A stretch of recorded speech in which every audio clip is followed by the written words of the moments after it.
La collecte des informations commerciales. Les critères de qualité de l'information. L'unité commerciale collecte des informations à tout moment de son activité et auprès de nombreux émetteurs afin de venir enrichir le SIC en permanence. Ces informations doivent respecter des critères de qualité.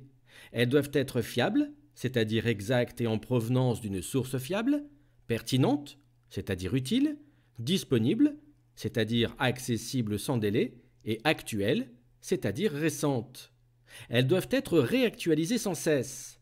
Mais alors, quelles sont les sources d'information de l'information commerciale?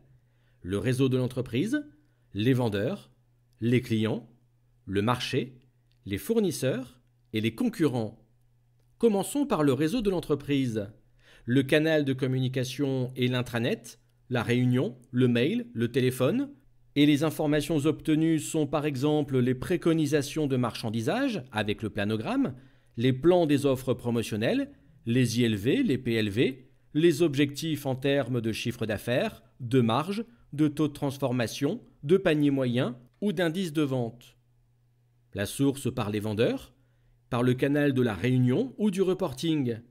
Les informations obtenues sont alors les attentes clients, les réclamations des clients ou les ruptures de stock. La source provenant des clients, quant à elle, se fait en face à face avec le client ou au service après-vente ou lors d'études de satisfaction. Les informations obtenues sont donc les attentes du client et les réclamations les plus fréquentes. La source d'information par le marché, il s'agit alors de l'étude de marché, c'est-à-dire l'analyse de l'offre, de la demande et de l'environnement. La collecte d'informations diverses également auprès d'organismes nationaux ou privés comme le CCI ou l'INSEE. Les informations obtenues sont alors des informations qualitatives, les nouveaux besoins qui émergent de la part des clients, le nombre de clients potentiels, l'information sur l'environnement politique, économique, social, technologique, écologique et légal. La source d'information par les fournisseurs, par le téléphone, le mail ou le face-à-face. Nous obtenons alors des informations sur les nouveaux produits, les études réalisées par les fournisseurs sur les nouveaux comportements clients et sur les nouvelles attentes. Et enfin, la source d'information par les concurrents, dont le canal est l'étude de la concurrence, la visite chez les concurrents et le relevé de prix. Les informations ainsi obtenues sont l'offre commerciale des concurrents, les produits, les prix, la mise en valeur de l'offre, la communication commerciale. Le big data. Avec le développement actuel du marketing relationnel, les entreprises cherchent à recueillir de plus en plus d'informations sur leurs clients. On nomme ce phénomène big data. Il comprend 5 aspects, dénommés les 5 V. Le volume, la vitesse, la variété, la véracité et la valeur. Commençons par le volume. Il s'agit de collecter et d'analyser un volume très important de données. La vitesse. Les données doivent être collectées et traitées en temps réel. La variété. Les données doivent être diverses pour permettre une vision totale du client. La véracité. Les données doivent être fiables. Et la valeur. Les données doivent représenter un intérêt pour l'UC. La réglementation de la collecte des informations commerciales, le RGPD.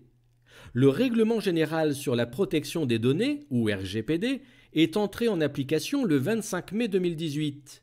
Il s'applique à toute organisation publique ou privée qui traite des données personnelles et il crée des obligations spécifiques pour garantir la protection des données ainsi confiées aux unités commerciales.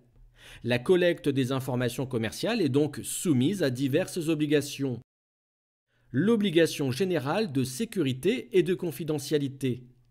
L'entreprise doit mettre en œuvre les mesures de sécurité des locaux et des systèmes d'information pour empêcher que les fichiers soient déformés, endommagés ou que des tierces non autorisées y aient accès.